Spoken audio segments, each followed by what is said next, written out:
surveillance across the southwest states and joined and called on the federal government to secure the vast forest belts that have become hideouts for all sorts of criminal elements. Concerning unregulated interstate migration, the forum called for stricter border monitoring and collaboration with the National Identity Management Commission to ensure proper identification of migrants and prevent criminal infiltration. The forum further raised alarm over the rise in illegal mining activities, calling for a stronger licensing framework and tougher enforcement to curb environmental and security threats linked to unlawful mining operations. On state police, the forum reaffirms its support for the establishment of state police, by emphasizing that the time is now, and we pray that it should not be delayed any longer. The forum further looks at issues regarding agriculture, food security, and climate resilience. The forum wishes to acknowledge and appreciate the efforts of the federal government in providing food sufficiency. The forum in particular commends the various efforts of our farmers in the region for what we notice as increase in agricultural outputs and subsequent stability and reduction in food prices. While reaffirming its commitment to working collectively to tackle insecurity and advance socio-economic development within the region, the forum urged residents to remain united and uphold the tradition of peace, religious tolerance, and social harmony for which the region is known. Olalekan Sulaiman, BCOS News. You're watching news around the world on BCOS television. We go for a short commercial break. Please stay with us. Germs always find a way back. So disinfect your kitchen every day with Hypo. Hypo, go Hypo. Protect your home every day with Hypo. No grief. Protect every day with Hypo. Hypo, go Hypo. Progress no dey happen just like that. It dey come from support when you need am. Mommy, I got the school fees. You too much. Na money point o. Money point, thank you. Customer, na transfer abi? Confirm. Bro, na transfer. Na money point oga. Oh, na confirm. Progress na peace of mind when you know say payment go land as sure banker.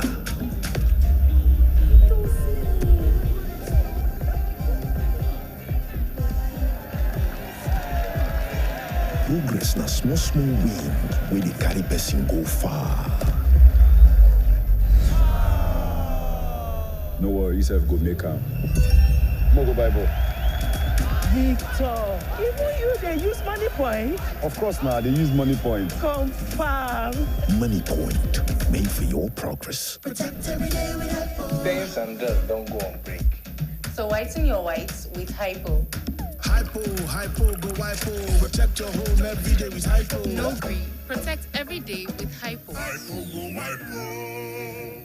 Ike, you are jogging? Since when? Freshio, a good source of vitamins A, B6, B12, D, and zinc that keeps you active and refreshed on the go. You're so full of life. You always come back for seconds. I know why. Power Oil, my choice for my family. It's great to have you back. The Oyo State Governor, Engineer Seyi Makinde, has reaffirmed his administration's commitment to transforming markets across the state and providing traders with safe and secure environments to conduct their businesses. The governor made this known during the official commissioning of the Omituntun ultra-modern market at Omiadio, Ibadan. Details are presented by Governor's Office correspondent Olalekan Sulaiman. Speaking at the event, the Oyo State Governor, Engineer Seyi Makinde, represented by his deputy, Barrister Bayo Lawal, stated that the newly commissioned market, comprising 406 lock-up shops, 56 open stores, and administrative office, security posts, clear walkways, toilets, and other essential facilities is the fourth of such markets delivered during his 2 terms in office. The Akesa Ultramodern Market in Oyo, Akinyele Farmers Market in Ibadan, and the Kajola Ultramodern Market in Ogbomoso South local government had been completed earlier.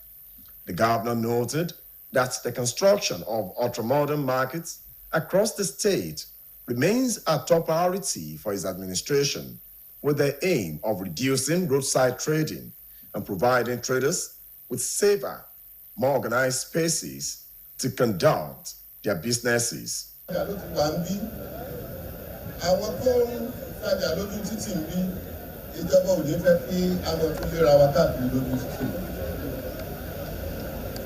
to the market, the market management,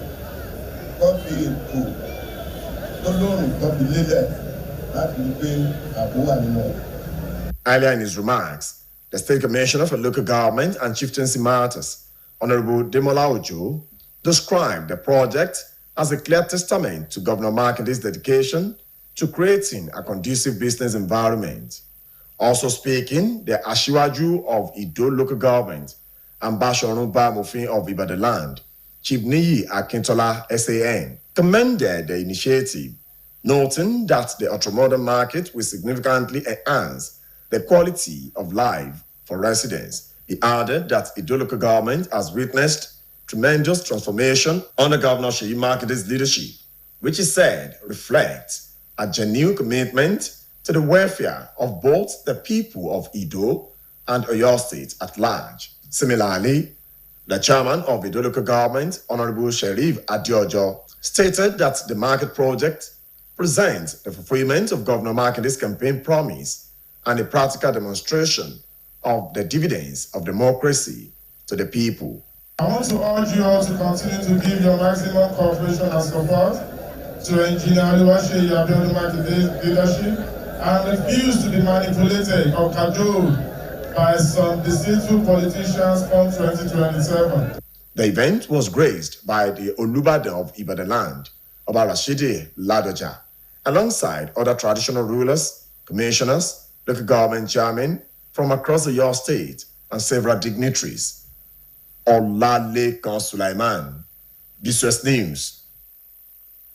The Oyo State government has reaffirmed that it is firmly on track ahead of the implementation of the proposed 2026 budget, urging residents to keep their expectations balanced as execution begins.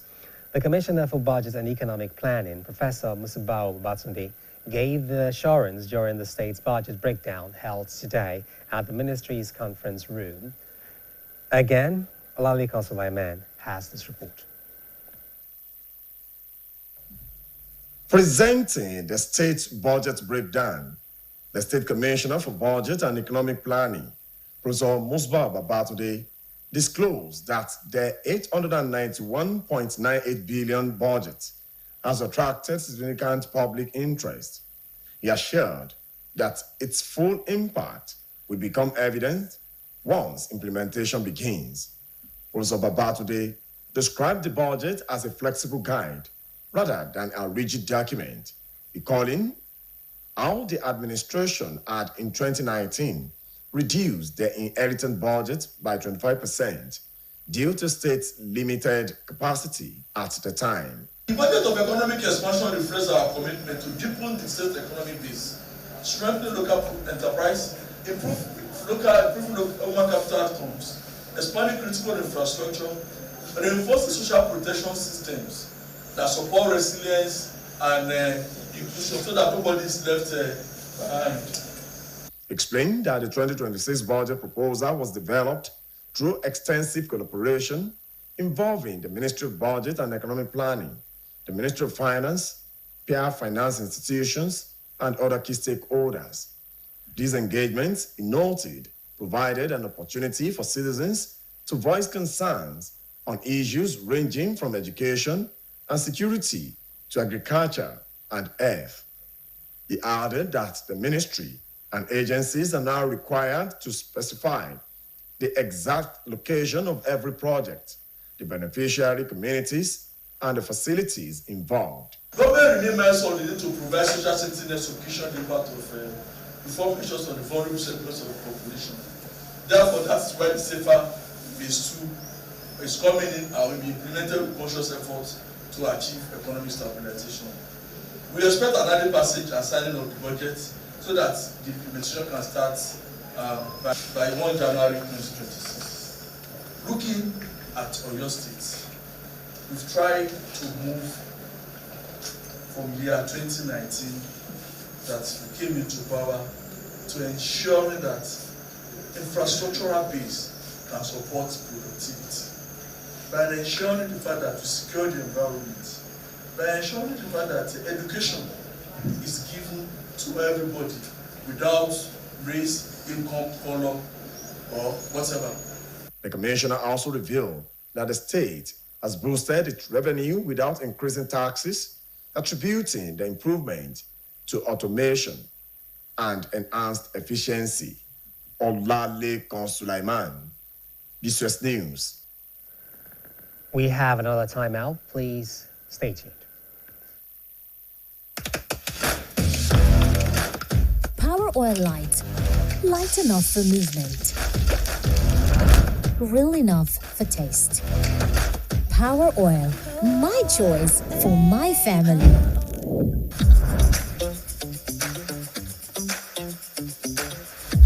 They always come back for seconds. I know why. Power Oil. My choice for my family. Protect every day with Hypo. Dirty and stains don't be do a shakara. We got the remedy, original palasa. Hypo, go Hypo. Protect your home every day with Hypo. No green. Protect every day with Hypo.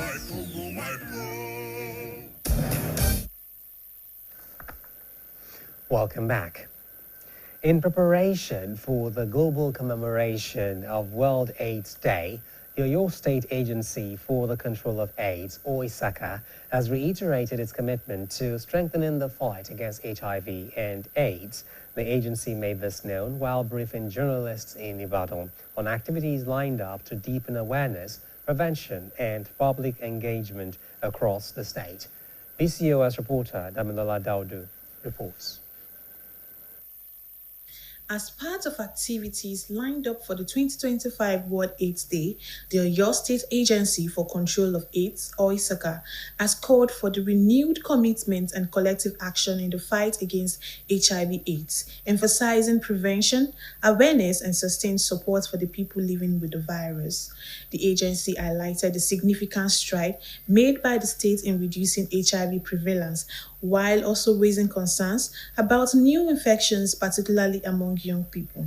Addressing the press, the chairman OISACA, Ààrẹ Dr. Bola Adetunji, noted that this year's World AIDS Day theme underscores the need for unity and accountability in ending the epidemic, stressing that the agency will intensify advocacy, scale up access to testing, and strengthen community-based intervention across the 33 local governments of the state. He explained that Oyo State has continued to prioritize HIV services through improved access to treatment and adequate awareness on transmission and prevention. Over the years, we have made significant strides in increasing access to HIV testing, treatment, and care. Our state has recorded notable decrease in new infections, thanks to the tireless efforts of our healthcare workers, community leaders, and individuals living with HIV/AIDS. We have strengthened our prevention programs, focusing on education, condom distribution, and mother-to-child transmission prevention. We also thank the state government for the allocation of 10,000 OSHA insurance calls to our PLW. Speaking further, the coordinating director, OISACA, Dr. Wale Falano, revealed that the agency will embark on statewide awareness works, HIV counseling and testing services, school outreach, media engagement, and community dialogue to deepen public understanding and reduce stigma.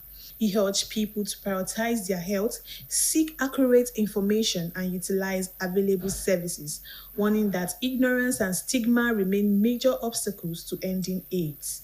Oyo State has a law in place since 2016 for stigmatization. It is criminal thing to do.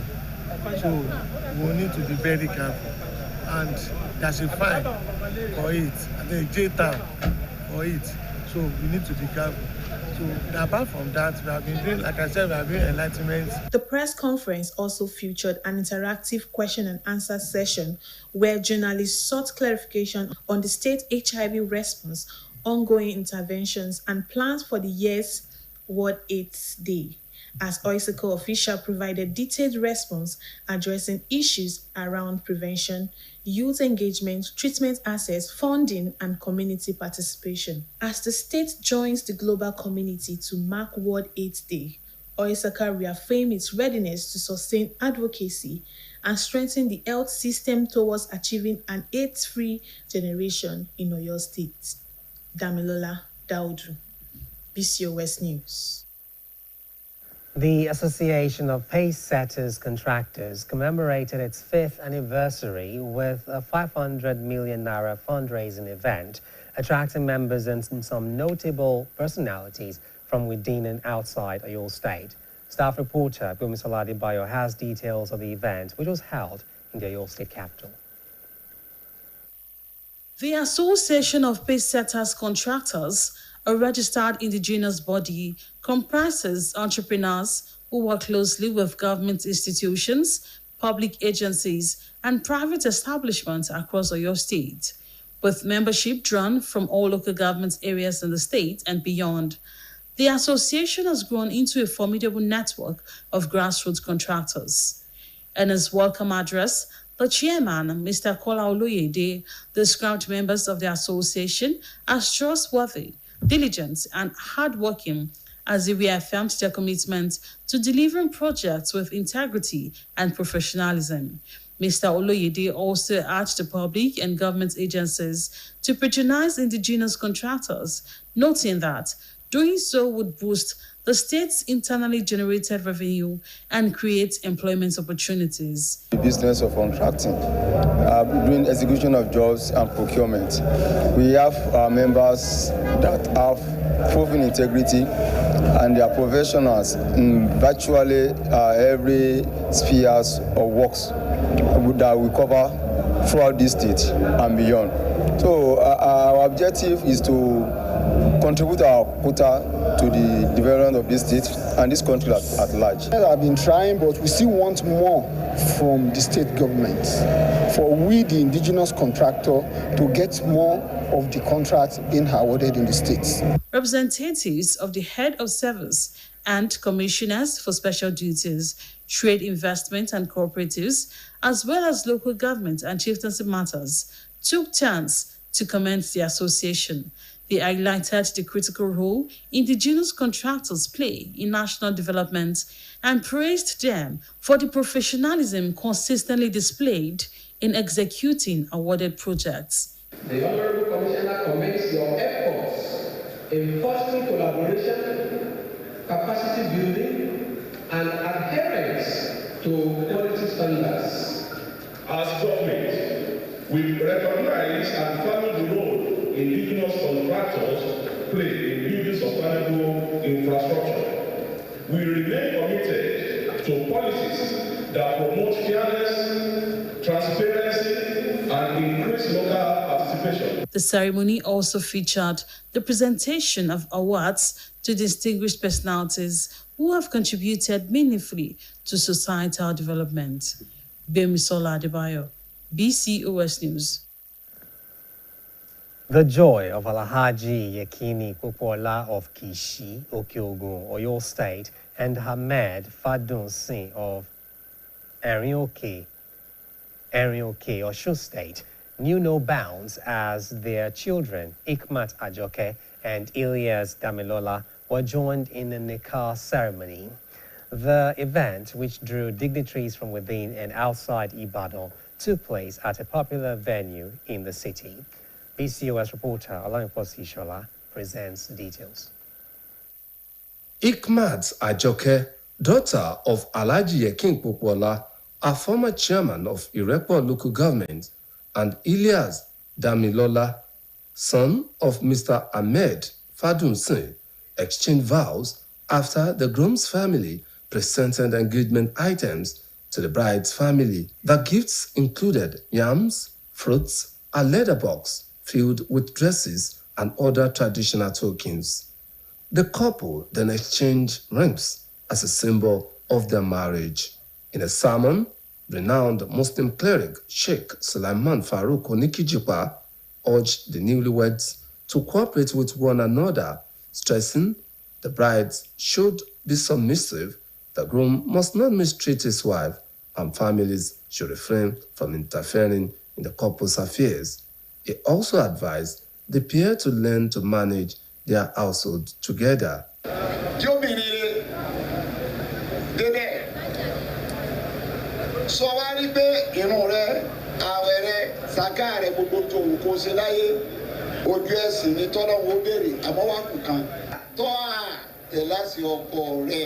Honorable Laide Muhammad, representing Irepo Orelope Olorunshogo Federal Constituency in the House of Representatives, and Honorable Bosun Oladele both spoke separately, encouraging the couple to view themselves as one unit. They should endure themselves. The wives should respect the husband, and the husband should be tolerant. It shows the foundation they are coming from.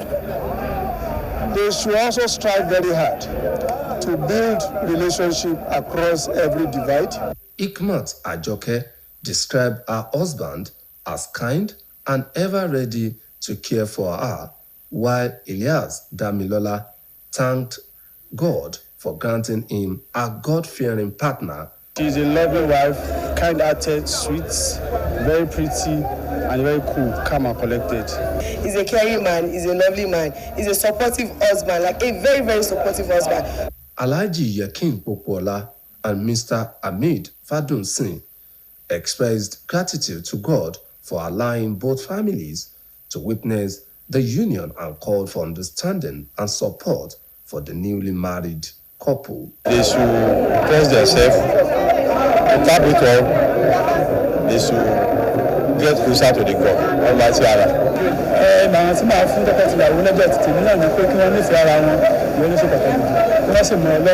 The bride was formally handed over to the groom's family by the Deputy Governor of Oyo State, Barrister Bayo Lawal.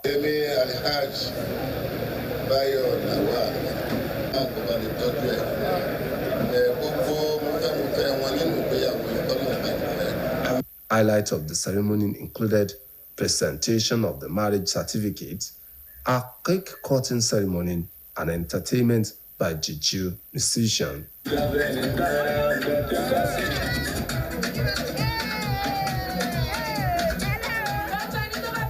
Family, friends, and relatives from Ibadan, Okiogun, and Enioke attended the celebration, making it a memorable day for all involved. It was a moment of sober reflection and praises as distinguished personalities, clerics, families, and friends of late Mrs. Idowu Adedoyin Mary converged at Emmanuel Baptist Church, Lafihan, Okeo, in Kajula local government area of Oyo State to pay tribute in honor of the departed soul of their loved one. BCOS reporter Kazim Jenradi attended the event. His report is presented by Bimbo Akombi. The funeral rites of late Mrs. Idowu Mary held under the watch of her husband, Reverend Adedayo Idowu, featured a large gathering of pastors and other anointed men of God from different ministries, and also turned out to be a crusade and moment of sober reflection for Christian faithful. While quoting from the Holy Bible, Reverend Timothy Olusoji Alaba, Pastor Gideon Oguntoyo, Evangelist Caleb Alaba, and others in their separate sermons underscored the importance of living a virtuous and impactful life. The preachers noted that the world is vanity, as everything in it will come and go. They stressed that death is inevitable, hence the need for people across the world to take cognizance of their actions, noting that there is judgment after death. The men of God saluted the love and faith of Reverend Adedayo geared towards the propagation of gospel of Christ and urged the children of the deceased to emulate the legacy left by their mother. Husband of the deceased, Reverend Adedayo, in his sermon, which eventually turned out to be a crusade, noted that people of faith like Pastor Kumuyi, Pastor Adeboye, and Chief Lekon Salami of the then IICC of blessed memory encountered challenges and tribulations as a result of the death of their loved ones. Still, they didn't deter from preaching the words of Christ in the course of the death of their loved ones. Lójú ajínrere tòótọ́ kí gbogbo ẹ̀jẹ̀ wà nínú gbọ̀ngàn yìí kẹ́ ẹ yí padà kẹ́ ẹ kúrò ní ẹ̀ṣẹ̀ kẹ́ ẹ di ọmọ Ọlọ́run káyé yóò dára kí Nàìjíríà náà wá dára ká tó máa wá lọ sí ilé ayérayé bó sì máa rí lójú ajínrere tòótọ́ nìyẹn. Ṣùgbọ́n àwọn afẹ̀sìnṣòwò people who merchandise the gospel pé èrò ló pọ̀ tẹ́lẹ̀ kan wọ́n bá dá pátá lára wọ́n máa ní tí ó jẹ́. And that's not my business. And that's not what yours are come for. In their separate goodwill messages, family brother to Reverend Adedayo, Pastor Johnson Adedeji, and colleague of the deceased at the General Hospital Okeho, Dr. Okelola Zeti, and adopted daughter of the deceased, Mrs. Olalele Fumilayo Taibat, explained their encounters with Mrs. Idowumili during her lifetime and described her as a devoted Christian, very accommodating and caring mother who touched the lives of the people significantly. Children of the deceased, Mr. Oluwaseun Idowu and Ms. Toluwalashe Idowu, in their tributes, eulogized their mother for a life well spent. There is no other better way to celebrate her than to continue the good works she committed her life to. And God helping us, we, our children, will commit ourselves to helping others and impacting lives positively. My mom was a great woman. You know, so many people would say, oh, their mom is this, their mom is that, but I can actually say for real that she was indeed a great woman. She was a great wife and she was an awesome mother, not even to myself and my siblings alone, but to everybody around us. The event was well attended by men of God and Christian faithfuls from far and near, and also featured one of the regular BCOS scholars, Iya Samuel from Ikpaku, among others. May our soul rest in peace. Over now to the sports segment of the news. Please don't go anywhere. A warm welcome to you on the sports segment of the news tonight. I am Victor Pune. We start with the news that Real Madrid star Vinicius Jr. has reportedly told Real Madrid he will not sign a new contract as long as his relationship with head coach Xabi Alonso remains strained. With his contract running out in 2027, talks over a new contract have now stalled due to the Brazilian strained relationship with Real Madrid's new boss Alonso. Alonso was hired in the summer and has overseen an encouraging start to the season, but relations with one of his star players appear to be at a breaking point. It has been reported that 3 different sources have revealed that Vinicius brought up the matter in a private conversation. Barcelona say they are fully committed to combating gender-based violence amid criticism following a visit to the club by former Bayern Munich and Germany defender Jerome Boateng. Last week, the club posted a video on X captioned "Welcome to the Ciutat Deportiva, Jerome Boateng," in which Boateng was seen hugging and talking to former teammate Robert Lewandowski during training.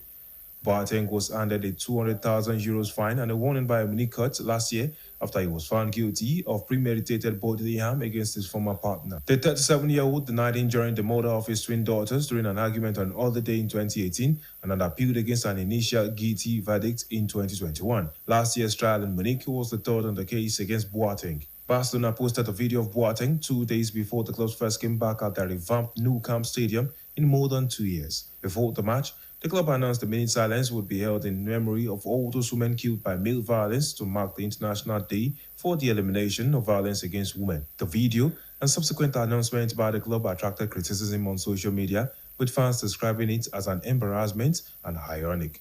And as we wrap up in tennis, Nick Kyrgios has signed up for the Kuyung Classic on Tuesday in a signal that the injury-racked star is planning a competitive comeback at the Australian Open. The Mercurial Australian has not played on the ATP Tour since March and barely at all in the 3 years after a series of career-threatening knee and wrist surgeries. But the 30-year-old showman has started the 3-day Kuyung Classic in Melbourne On January 13th to 15th is scheduled a traditional hard court warm-up event for the Australian Open starting 3 days later. Thank you for joining us. It's a wrap on the sports segment of the news. Over now to the main desk for the rest of the news. Thanks, Victor. At least 9 people and a woman have been killed after Pakistani forces bombed a house in the country's southeastern coast province, according to Afghan authorities. Foreign news editor Folashade Akintola compiled details of the incident and other stories, now presented by Bimbo Akombi. Zabihullah Mujahid, the spokesman for the Taliban administration, said on Tuesday that the attack took place at midnight in the district of Gubuz. The latest attack comes as a fragile ceasefire between the two nations hangs by a thread, with each side blaming the other for the impasse in the negotiations. Other airstrikes took place in northeastern Kunar and eastern Paktika provinces. Mujahid said, wounding 4 civilians. There was no immediate comment from Pakistan. The attack follows a series of cross-border tensions, including recent suicide attacks in Pakistan claimed by the TTP, which Islamabad says is operating from Afghan soil. Relations between Pakistan and Afghanistan have been fraught since the Taliban swept back to power in 2021. Russia and Ukraine exchanged strikes overnight, killing at least 9 people, as teams from Ukraine and the United States worked on a ceasefire plan. Russian missiles and drones targeted Ukraine's capital for yet another night, killing 6 people. Officials in Kiev said on Tuesday, with other parts of the country also targeted. Emergency services earlier said 2 people died in a strike on an apartment building in the eastern Dniprovsky quarter. Meanwhile, Russian officials said 3 people were killed and at least 16 injured in a major Ukrainian drone attack on southern Russia. Residential buildings were damaged in the Black Sea port of Novorossiysk, Russian officials said. The Ministry of Defense in Moscow said that 249 Ukrainian drones were drowned over Russian regions overnight, including 116 over the Black Sea and 92 over the regions of Krasnodar and Rostov. And finally, China has rushed to launch an uncrewed spacecraft to relieve 3 astronauts left on board the Tiangong